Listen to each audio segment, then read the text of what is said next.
Welcome to the show, Brain Health Unchaining Your Pain. I am really looking forward to this conversation with the wonderful Mike C-Roc Ciorrocco. Welcome to the show, Mike. Hello, Dr. Ruth. Thank you for having me. You're most welcome. So for those that don't know Mike, he's the co-founder of the innovative tech platform Blooprinted, the powerhouse behind the What Are You Made Of podcast, and the best-selling author of Rocket Fuel, which I've read, which is amazing, which is all about converting setbacks and becoming unstoppable. He's a performance coach, author, dynamic public speaker, tech visionary, and thought leader. And I know we got connected through Chris Ross, and you've been on his show too, The Win-Win Effect, on episode 142 just recently. So I'm super excited to talk about your story and what unstoppable is for you and also for your clients too. So before we dive into that, I would love to know, what are you passionate about in life right now? Well, I'm living through a mission that all people are unstoppable to living the life of their dreams. And so that's what I'm passionate about. Every morning I wake up, I just want to put myself in a position to continue to elevate myself and others. And so that, to answer your question, that's it. Yeah, I do know, I love that, because I think the fact that you're massively aligned to your passion and your mission, and that's what fires you to get out, bounce out of bed in the morning, which I presume is probably what you do, is so important. And so many people don't believe that they don't have that impetus, or they don't have that drive to get up and go, and it's quite easy to lose it, isn't it? Yeah, well, I guess it's easy. Well, it's not to me. To me, it's if you have your mission and you're clear on your mission, there's no easy or hard. It just is what it is. You're going Yeah. through that. That's your intention. But the problem, Dr. Ruth, I see a lot of people are drifting. A lot of people are sheep. Like recently, there's been a viral video of sheep walking in circles for 12 or 13 days straight. And that's what reminded me of people. And what they're doing is they follow and conform. And that's what's keeping people from success. It's not directly fear. It's not directly uncertainty. It is conformity. And then when you conform, that's because you're conforming because of fear. You're conforming because you don't know, you don't have certainty. So you just follow. And that's the people that step out of line. The people that don't conform are the ones usually that you see with the massive success and impact and influence on people. Or if they can't continue with their direction of travel, like, they may get cut down depending on where they step out of line. Have you ever noticed that with anybody? Yeah, I guess. So I guess rephrase that because I didn't really catch it. Like Oh, so people that step out of line and don't want to conform and don't want to be the sheep going meh around in circles, may be perceived as the wolf. oh yeah, And 100%. so A the lot of threat. times, yeah. And so That's they, how. That, Elon Musk, he's super successful, billionaire, but at the same time, people seek to cut him down at any opportunity, and put blockers up in his path, say things aren't possible. And it's easy, if you don't have that drive to be unstoppable, to just go, do you know what? I'm just going to get back in my lane. yeah. Listen, here's the thing. There is a force that is trying to keep people under control so that this force can do what they want to do. The army of this force or power are the people that vilify those that step out of line. Yeah. So a lot of times now, I'm not saying there isn't conspiracy theories. There are conspiracy theories, but there are things that you just know. You can see, like I can see some things happening that are clear as day to me. When I bring it up to people, they're like, there's no way. There's no way. But I know that. And just because they say there's no way doesn't mean that I don't know what I know. When you know something, if you guys are taking notes, you're listening to this, the replay or whatever, if you're taking notes, when you know, you know. Okay. And it's important to understand that you shouldn't be talked out of when you know something. And most people are, and that's the conformity. And what happens is the army of those in power that are trying to keep people mediocre and keeping people in control, the army of them is the people that would call something a conspiracy theory. Those people become the workers for the people that they really don't even trust or like or know about. And they don't even know it. And that's why they're called sheep. So it's very important to understand this. And if you're tired of the drifting, if you're tired of just conforming and you're tired of, sick and tired of being just mediocre and average, it's time to step out. And despite what people say, despite people trying to say you don't know what you're talking about, you don't know. When you know, you know. Yeah. Yeah. I'd love to dive into your story because it's super fascinating as in the book Rocket Fuel. But before we do, could you just tell me what for you is optimal brain health in the context of your life's journey? Well, I think keeping your brain protected would be important, right? Uh-huh. Which I played football, American football, when I was younger, and I had a concussion or two. And that's not keeping your brain healthy. Anytime you bang your brain against rattles inside of your brain, inside of your skull, that's not a good thing. So first of all, that's probably the most important thing. Secondly, I really think that the brain is used by the mind to transfer information to the body. That's Hmm. the way I look at it. I've done some research and study on it. I'm not a doctor, so let me say I'm not a doctor. I've probably done as much reading as doctors do, but Possibly really, more for me. yeah, maybe. But I look at that as, it's a tool. So any person that uses tools wants to keep their tools clean. They want to keep them in great shape. And the same thing with your brain. You just want to make sure it's just like anything though that you use. You should keep it Yeah. in great shape and care for it. So, Yeah. whether it's, looking at different supplements or foods that you should be eating to protect your brain and add health to your brain, or wearing a helmet when you have a chance of banging your head. I think it's important, obviously. So Yeah. I Do don't you know know, what I love answer you that were you looking for said there, that, but to keep your brain protected, because I don't think anyone else on the show so far has mentioned the word protected. That they've talked about a lot of other different things, but obviously there's different types of protection. There's like emotional protection, there's physical protection, like you mentioned, is protected from being damaged, and then there's the protection of your passion and your mission, which is the spiritual one, and there's protection mentally of your ability to think clearly. So I'd love to know, for your story, could you take us back to the time when you felt that your brain really wasn't protected in the context of any of those areas yeah, that I've sure. mentioned: emotional, physical, mental, or spiritual? Sure. So as a youngster, I grew up in a broken home and broken environment. A lot of Mm, drug addicts, alcohol, anxiety, depression, medication, overdosing on medication, suicide, abuse, broken families, broken households, all that kind of stuff, conflict with child support battles, custody battles. Then you add step parents into the mix, and then their agendas get involved, and it's this whole convoluted mess. Doesn't have to be that way, but that's the way it was, because when people make decisions, they have decisions that they can lead towards thriving and winning and great happy lives, or they can make decisions that are destructive. mhm. And also, there's another option where you stay right in the middle, indecisive or stuck in a maybe, which is very bad as well. You might as well go to the bad side with that. So I noticed around me as a young child that people were making decisions that were destructive decisions. I don't know why Mhm. I was able to notice that. I paid attention to that. I guess my mom kind of prepped me for this, growing up in How young were you at the time? Just to give people some context. I remember when I was about 4 that my mom would tell me, You inspire me. You're gonna be a leader," and she was saying these things, and I don't know if she was programming me because she knew what was coming. She knew the family that we had or what the deal was, but she just always told me that. So I always remembered that I'm a leader, I'm an inspirer, and people are watching me. And I got that at an early age. Now, when I realized my brain wasn't protected, was I would say that I went through all this stuff as a young kid.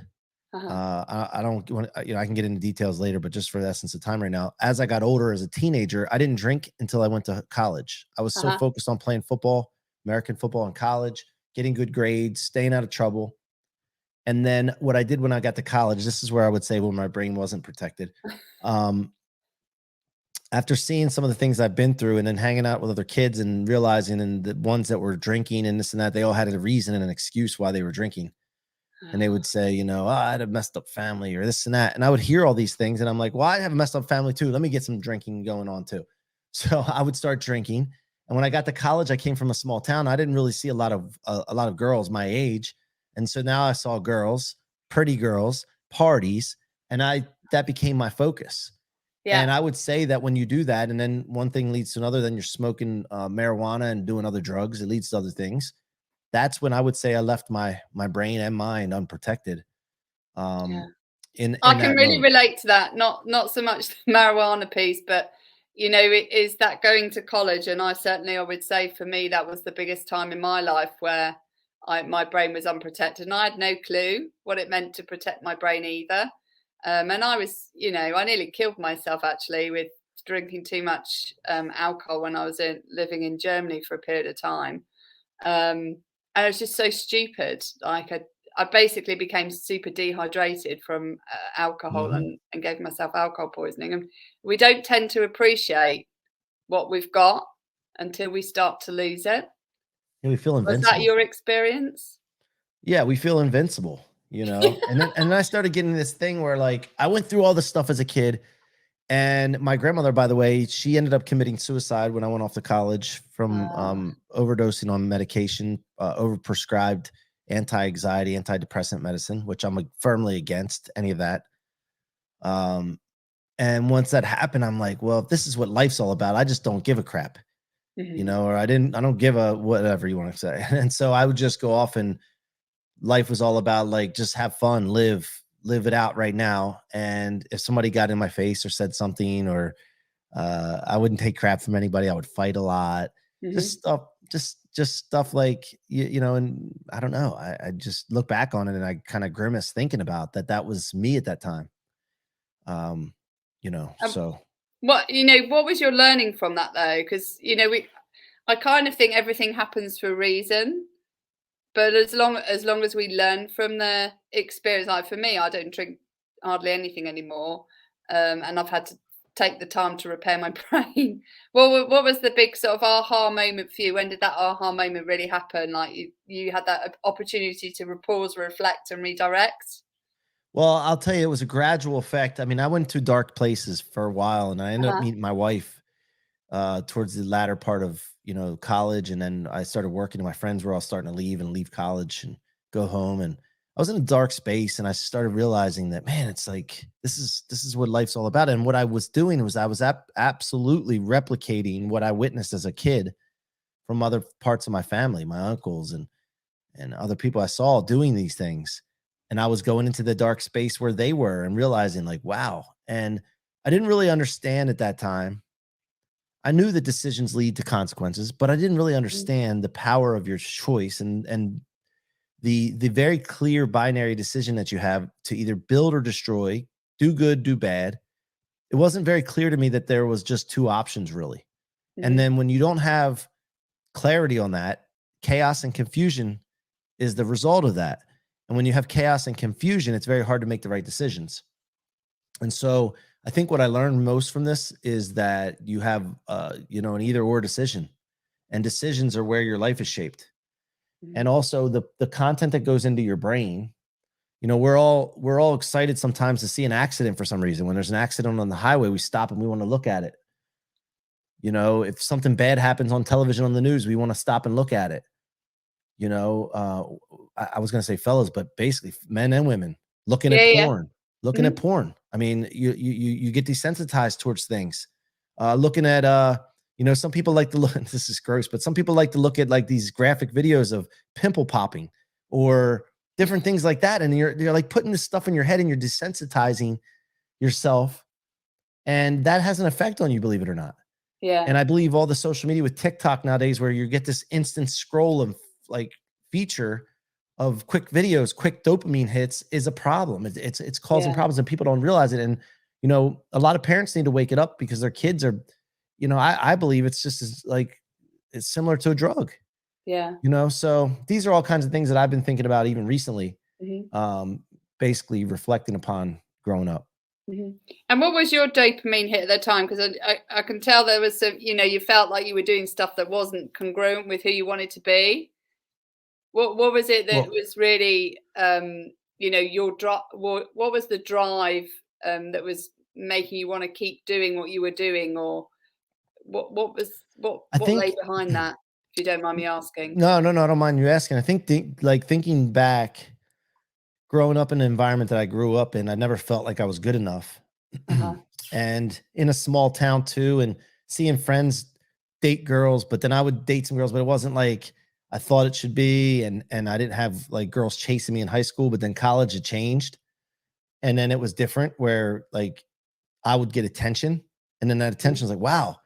And then what I would see is that you would get more attention if you were cool and partying and doing, letting your hair down, so to speak. And so that attention probably got to me.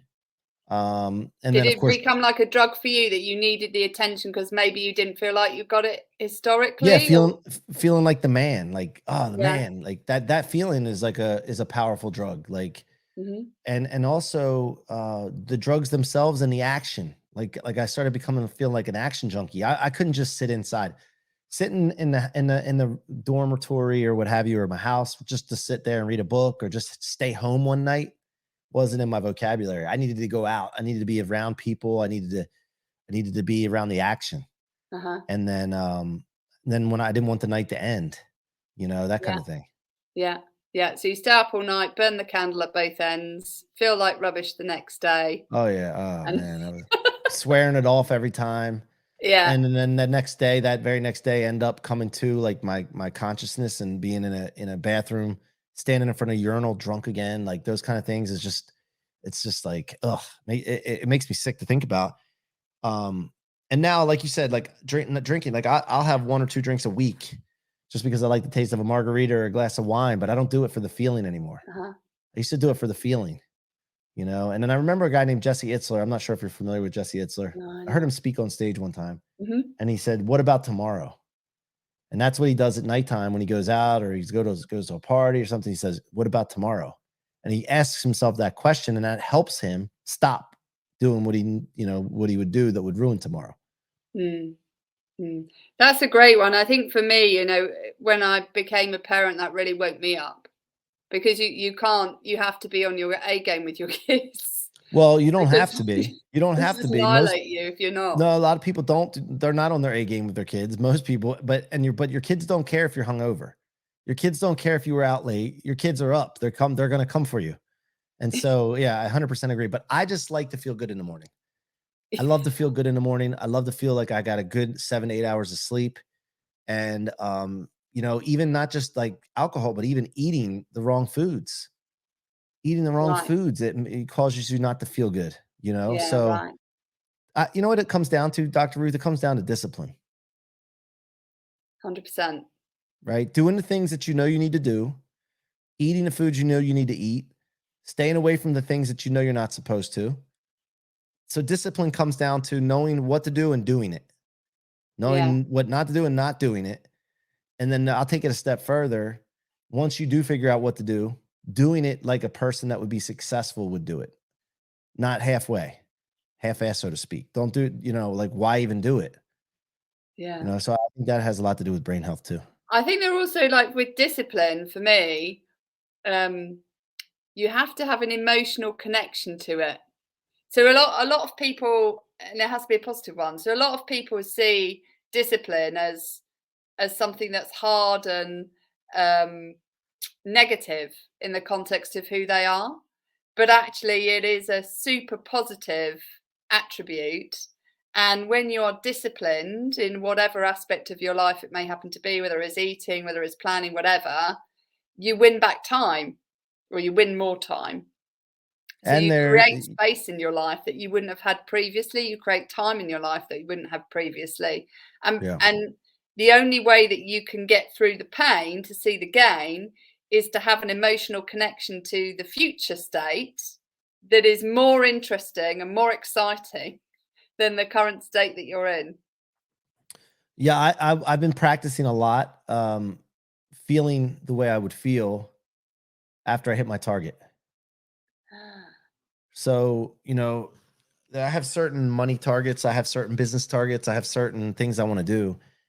And I pretend, and certain levels I want to get in celebrity. Like Uh-huh. being a celebrity in my space is important to me because I can help and reach more people.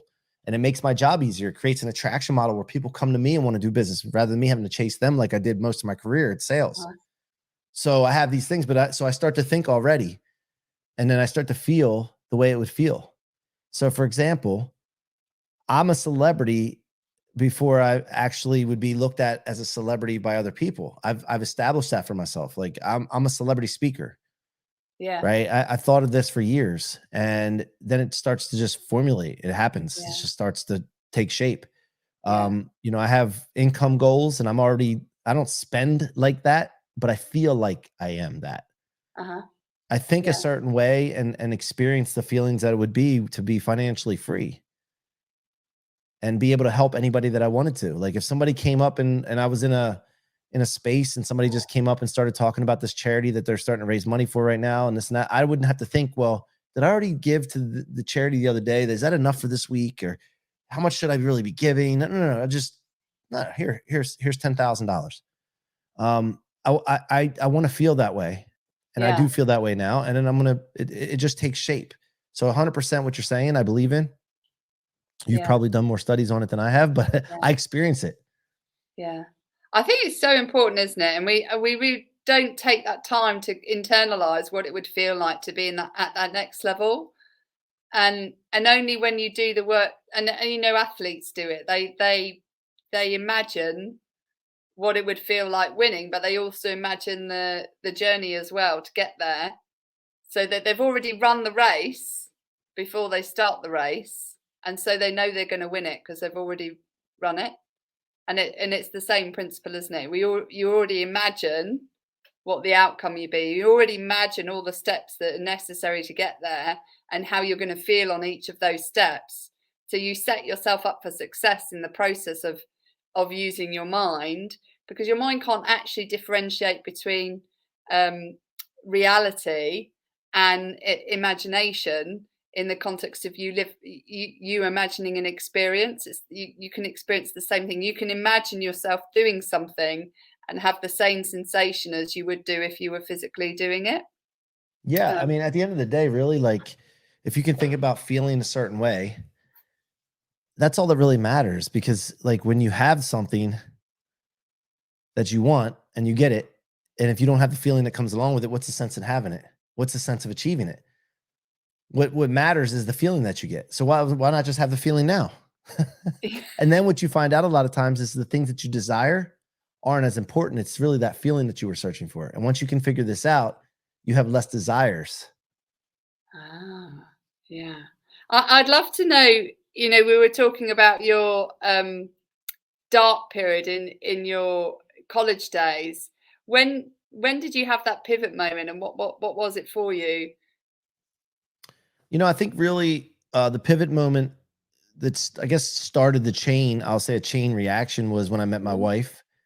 I came home from work one day. There was the guy that was living with me at the time. He's one of my best friends, and he had this girlfriend, and she would come over to the house. And I told him, I said, because he was renting a room off of me, and I said, she cannot come over here anymore unless she brings some friends.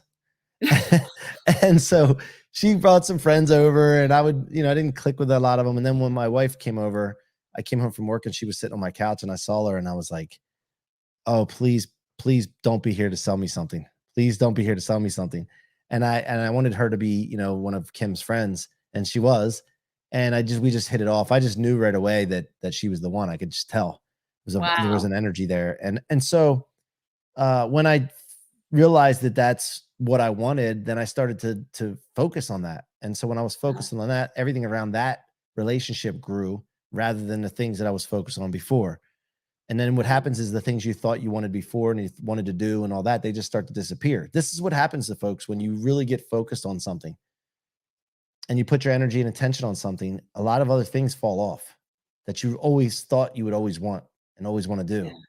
And so that started a chain reaction. Now I didn't stop drinking as heavy as I have now until I started hanging out with people that were super successful and doing the things that I wanted to do.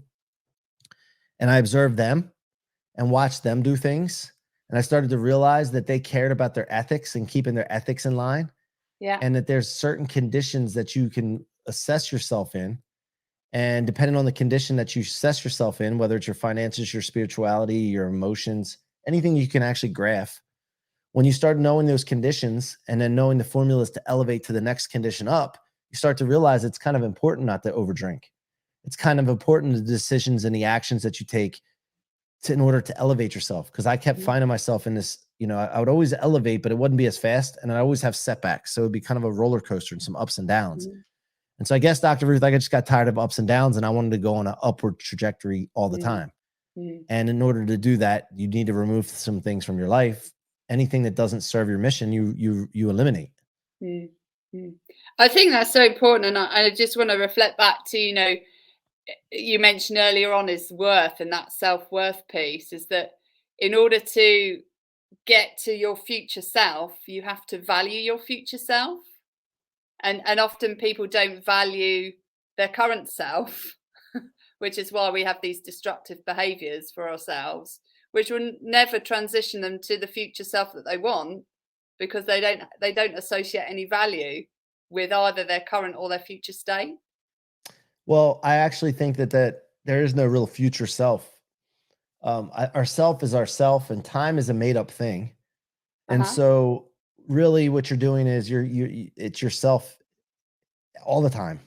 Yeah. So your future self is same as now, but what happens is there's layers on top of it. And then there's things that you experience and the perceptions and the consciousness that you have at the current moment. That's the difference. What are you aware of at that moment? What are you paying attention to at that moment? What are you focused on that moment? That's the difference. Yeah. But at the end of the day, whether it's my 5-year-old self or my 55-year-old self, it's the same self. Yeah.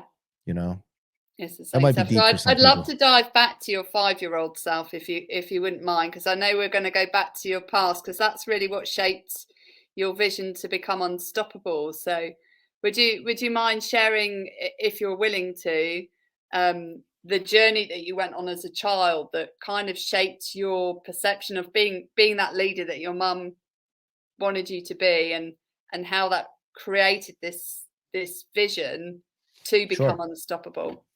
Yeah. So my mom was moving on. I was about 8 years old, I think. And my mom was moving on to her 3rd marriage.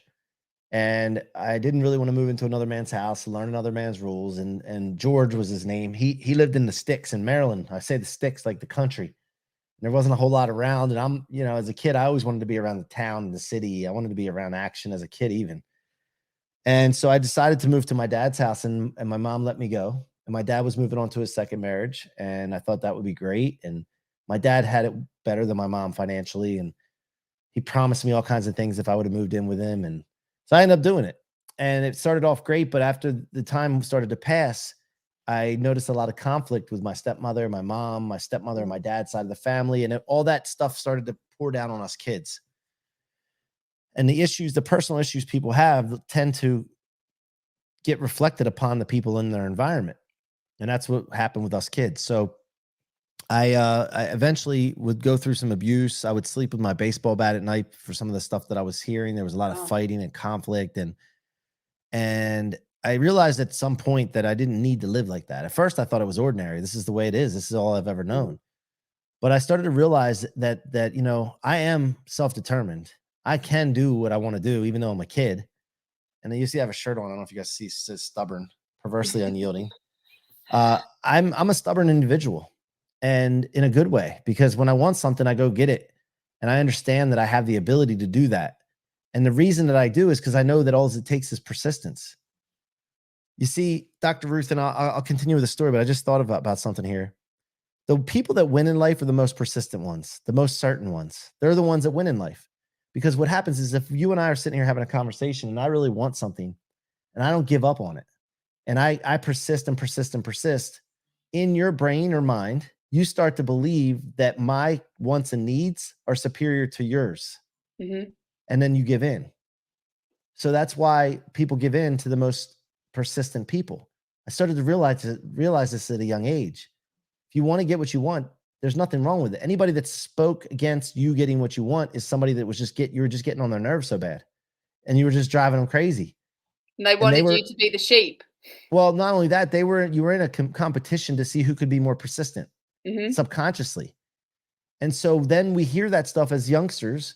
You're stubborn. You're hard-headed. Oh my goodness. Like, you got to have your way. bossy for And women. what happens is that it becomes a negative thing to be stubborn. It becomes a Yeah. negative thing to be hard-headed. And let me tell you something, self-determinism is the way to happiness. Self-determinism is the way to freedom. And so I realized at a young age that I could do what I want and have my way. And so I realized that, you know, I don't need to live in this situation. So I shared with my mom what was going on. She filed court papers, and eventually my dad got served one day. And And I how came old were home you at this time? 10ish. That's Came home really from, bold for a 10-year-old. yeah, I guess. I don't know. I mean, I think I was more mature at that age because of the things I was going through, maybe. But um, you know, a lot So of that, times, you know, having the courage to put down your baseball bat and speak your truth and speak what you wanted without the violence well, yeah, that you were experiencing is really courageous. I think there's scenarios where the kids are more mature than the parents at Uh-huh. times. And I think that was the case here. Mm-hmm. I also believe, see, I have some different beliefs than some people. I believe I'm a spiritual being and this is my body, that I'm here. And I believe it's possible that we've lived before. Mm-hmm. And we've gone through situations in the past and we don't remember them all, but we do have some memory of it, maybe not consciously. And I just believe that, I don't know, I always had this knowledge that I knew what was going on. I knew how to handle things, and I knew how to maneuver things to do what I needed to do. So anyway, my dad got these papers. He sent me to my room, sat on my bed, waiting for him to come back. My dad was my hero, Dr. Ruth. He was a mason. He built like bricks and blocks and poured concrete and all this. He had big forearms and rough hands. Like, you could tell he was a hard worker. And I just looked up to him. He was my hero, man. And he used to carry this wad of $100 bills in his pocket with a rubber band around it. He used to show us money all the time and show us $100 bills and how he worked hard for this and this. If you work hard, you get this. And I always thought that was cool. But, you know, when he got disappointed by these court papers, he came in and confronted me about it. And I said, you know what? I don't want to get in discussion with this. You know, I'm going to stick to my guns here. I've already made my mind up. And he said, okay. So he takes the wad of $100 bills out that he used to carry around all the time, and he peeled one off and crumpled it up and he threw it at me. And he said, here, you're going to need this then when you're living on the streets with your mother one day. Because my mother was, you know, he didn't think was well off as he, and thought that she was poor, and probably, you know, stems from a lot of the child support battles that they had and all this. So I had a situation where this money was thrown at me, and I thought to myself at first, like, oh no, what did I do? Did I really want this to happen? Did I really want to do this, go this route? But the other thing that really quickly came in was like, I'm not going to need that money. I'll show you, you know, and I'm not going to ever have a problem with money or be poor. Yeah. So I use that toxicity. I call it toxicity because it's a fuel, but it's a toxic fuel.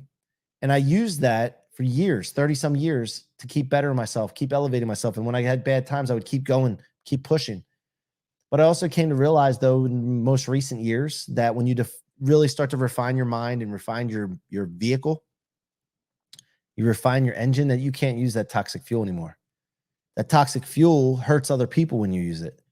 Yeah. You know, to the point where I would just go to get something and I would run over people, not physically, but like figuratively run over people to get to what I wanted. People in the environment that you're in when you're using the toxic fuel, letdown, discouragement, hurt, converting all that into motivation, so to speak, has a toxic and polluting effect. And so when you do self-development, you better yourself, your engine's more refined, you need to use a higher octane fuel. You need to figure out what that is so that you don't hurt people. And what it is the new fuel is more focused. It's a focus on a target and goals and dreams and putting them out into the future out in front of you and really getting a feeling of those things. And that is the most powerful rocket fuel that you can have. And I just encourage everybody, when you hear this story, everything that happens in your life, you have two choices. You can use the bad things as weights and you put them in your trunk and it holds you down. Most people do that. They store everything in their trunk. And if you've seen a car with a loaded down trunk, it doesn't go very far. And you also can't see where you're going. Well, you can't see where you're going. Point to the sky. Right. And so you have that choice, or you can put it in your fuel tank and convert it into rocket fuel and become unstoppable. And that's what I chose to do in my life. Yeah. I love that. And I can really relate to your story, but from a completely different perspective. Is I was told when I was in my second year at university by my tutor that I wasn't intelligent enough to go on into further education and do a PhD or anything, that I should just go and join the military. And I was like, well, I'm going to show you because I am enough, I'm good enough, and I can achieve it. And that really fueled me personally to not just prove him wrong, but also prove myself that I was better than I was showing up as, and that I needed to pull, because it comes back to their perception of you, doesn't it? And I, well, for my circumstance, but I knew that I was better than that perception, and I needed to create my own perception of myself that was unstoppable, and I could go to whatever level that I chose to go to. Well, it's a reflection of themselves. They what people do is we look at someone and we look at all the variables and all the data that we gather, and then we make a cognition. I guess the word's a cognition based on that, off of our own experiences. So what I really know is when people have something to say, whether it's good or bad, they're really talking about themselves. And so here's another thing that'll blow your mind a little bit. And you may know this, but if you're listening, you may know this. When you're looking at social media and you're scrolling and you see these influencers talking, I'm included, by the way, and you're looking at these influencers talking and you assume that they're talking to you or someone that's an audience or what have you. Flip your perspective to the point where you're looking at these folks and pretend that they're in their bathroom looking at their mirror and you're just on the other side of the mirror and they're talking to themselves. Because what most people are doing when they're coaching, consulting, influencing, is they're dealing with something. And when they're dealing with something, they either learn something, they experience something, and they want to go tell somebody about it for some reason. Mm-hmm. There's different reasons why people do that. But what they're really doing is they're talking to themselves. And so when I'm speaking, majority of the time, it's me talking to myself, and the people that are in my environment get the benefit of hearing it. And if you switch this perspective on social media, when you're scrolling and realizing, man, Dr. Ruth is talking to herself. She's going through something, and she's talking right now about discipline or brain health, and she's concerned about her brain. You stop comparing yourself to those folks that they may be doing better. They may know more than you. They may be smarter. They may be richer than you. And what you do is you switch that perspective to thinking this person may need some encouragement today. And you might want to send them a message and say, hey, listen, I was watching your Instagram. I love your Instagram. It's great. I just wanted to offer you some encouragement today. Yeah.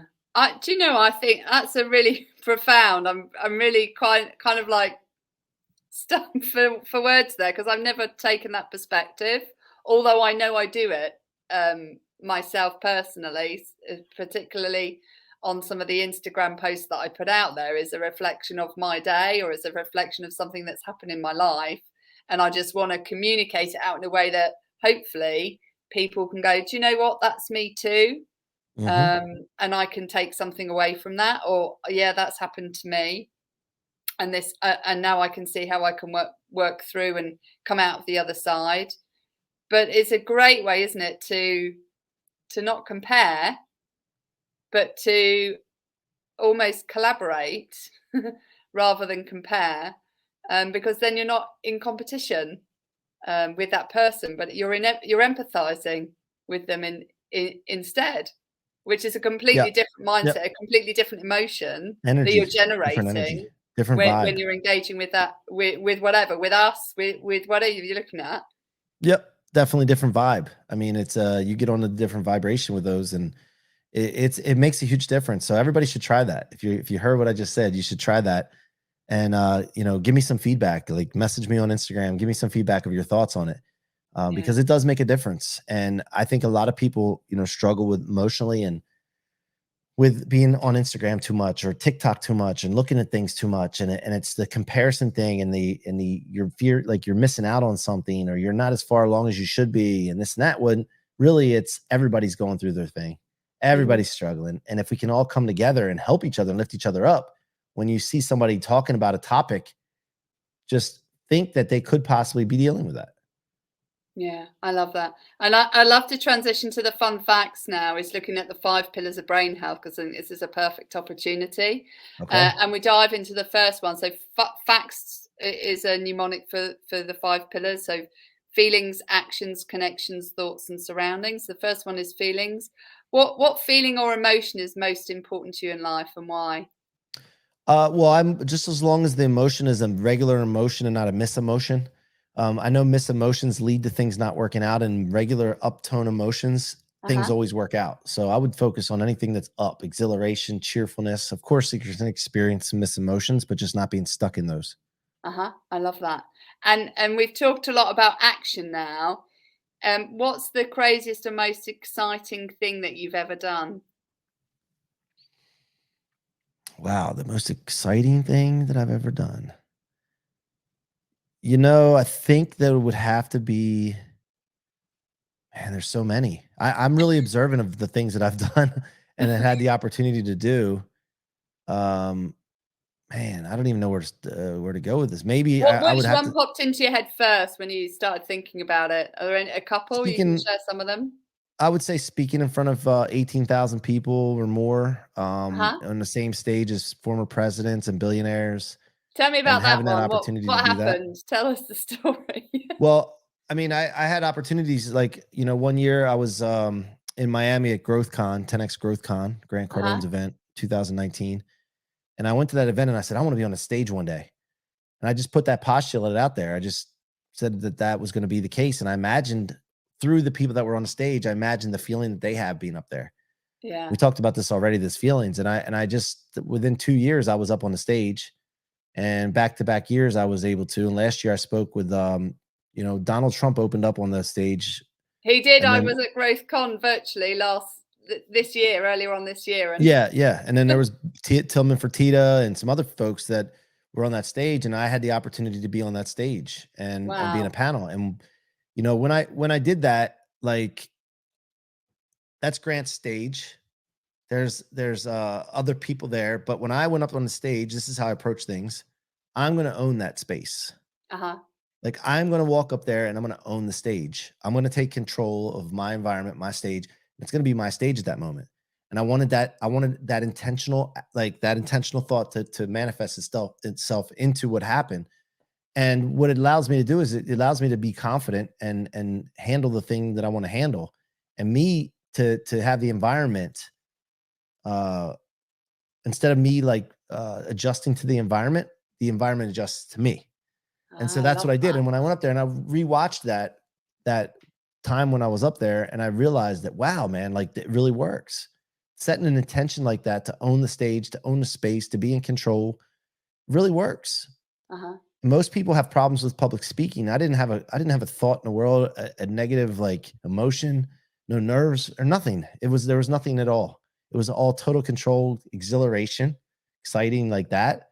And so I would throw that in there as one. Do you know, I love that, and I'm really curious to know how did you? Because loads of people, trouble, struggle, couldn't get the word out, struggle with public speaking, and they have these enormous nerves. And I'm not one of those people, thankfully, but some people have enormous nerves. How do you personally? How did you prepare yourself for that? You mentioned that you stepped into that space mentally, but did you do any preparation physically in order to get into the mental space that you needed to get into? Chances are it's everything that I decide to do in my discipline that all filters in and shapes everything. Uh-huh. That's probably the chances. But what my answer I really want to tell you is two things. I really don't care what people think, because they it's a reflection of themselves, and it's their problem that they got to deal with. And it's not my problem. That's their problem. So I understand that very clearly.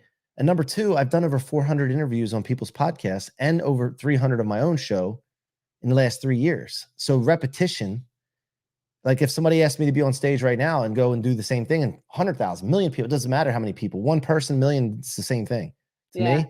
And so I just go up there and I'm having a conversation. And here's the thing too, I think about, no matter how big the audience is, I think about having a conversation with someone. Like, you're having a conversation with someone.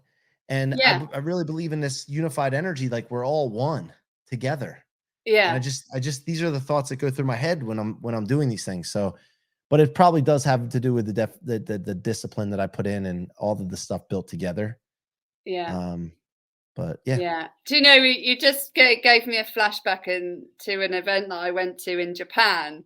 And for those that don't know Japan, it's very, at the time, is many years ago now, it was very male oriented in the context of the presentation that I was giving on my PhD research.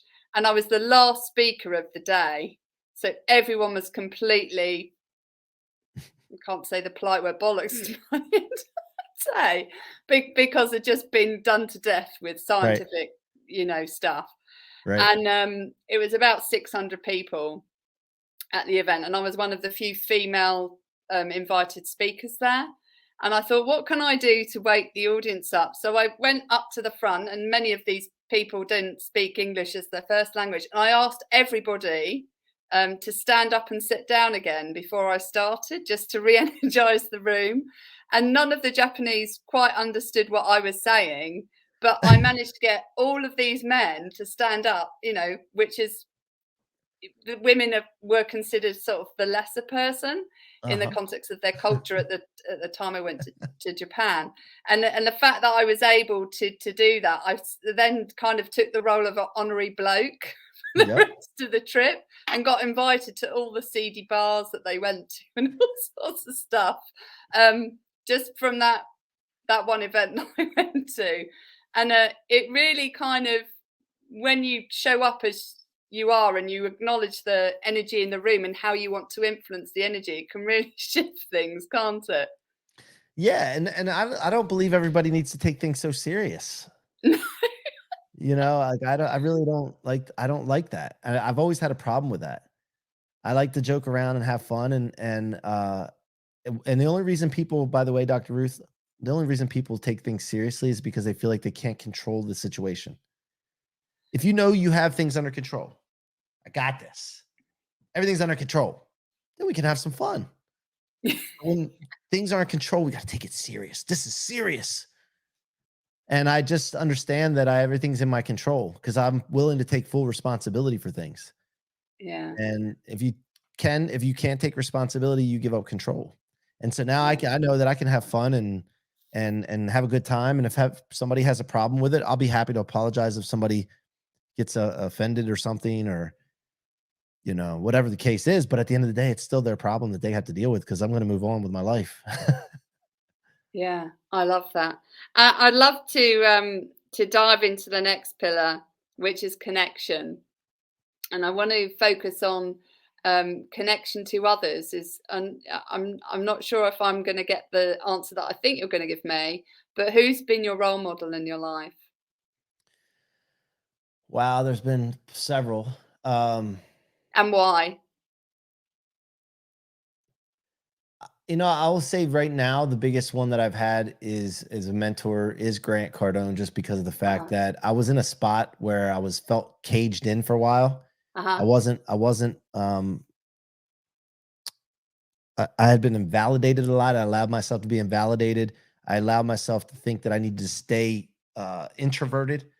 And when I read his book, I realized, holy cow, I'm not the crazy one. Like, I thought I was the crazy one because I had all this energy and I wanted to go out and do like set the world on fire in a good way and boil the ocean, and then I thought I was crazy because of that. And really, when I read the book, The 10X Rule, I realized I'm not the crazy one. Everybody else is confused, and it unleashed me. So I started immersing myself in Grant's content and paying attention to what he was doing, and it changed things for me, and I looked and say, okay, well, what's he? Where did he get his knowledge from? And I started paying attention to where he studies and the church that he goes to, and just paying attention to things. And I started doing some investigative work and studying myself, and it's changed everything for me. Yeah. And I'm just literally understanding that I'm an unstoppable being, and I want to bring people with me. Yeah. I love that. And that wasn't the answer I was expecting at all. But I think often our role models change throughout our lives, don't I? And I love Grant Cardone. He's such a powerhouse, and he just doesn't take no for an answer. He just goes and does what he wants to do with no holds barred. And I love the energy that he brings, and the fact that he brings those people along with him, and including his family. I know he got his daughter up on stage, didn't he? At the 10X event this year. That's the thing, though. Like, you look at it, like he's a I hate to bring the guy into topics every time I talk, but he's been such a big influence. He's a great husband. from what we see. Great father. And I've been around him personally, and I know that he's a good dude, and I'm friends with a lot of people that are really, really, really close to him. And it's a great person to think to be a role model. Now he's not perfect, and none of us are, but that's the person that I've looked up to recently. And my thing is that I want to learn from someone and then try to go further than they'd have in helping people, which is going to be it's a very, very big task, but I'm up for the challenge. I love that. And moving on to that challenge, what for you, how would you define, I know we started with what is brain health for you, but how would you define unstoppable? Well, I mean, at the end of the day, doing what you want to do when you want to do it, and nobody's going to tell you otherwise. And then being also willing to be able to change your mind and having understand you have permission to change your mind. If you learn something new, you get a different desire, different new data that comes into play, and it's, you know, you're on a track to go somewhere, and you realize, wait a minute, this isn't where I should go. You don't stay there. You know, it's kind of like a woman in a relationship that's abusive, and she says, I can't leave this relationship. I committed to it. I said I wanted to be married, and then they stay in that abusive relationship. That's not okay. And same thing with your life. If you have a commitment that you've made, as long as you stay in integrity by communicating with the people that you owe an obligation to, you have the ability to change your mind. So unstoppable is just doing what you want to do when you want to do it, but staying in integrity as well. Because I believe that if you do things the wrong way, you don't communicate, you screw people over, you don't honor your commitments, that you're not going to be unstoppable at that point. And what do you think the biggest blockers are for people to step into that unstoppable space?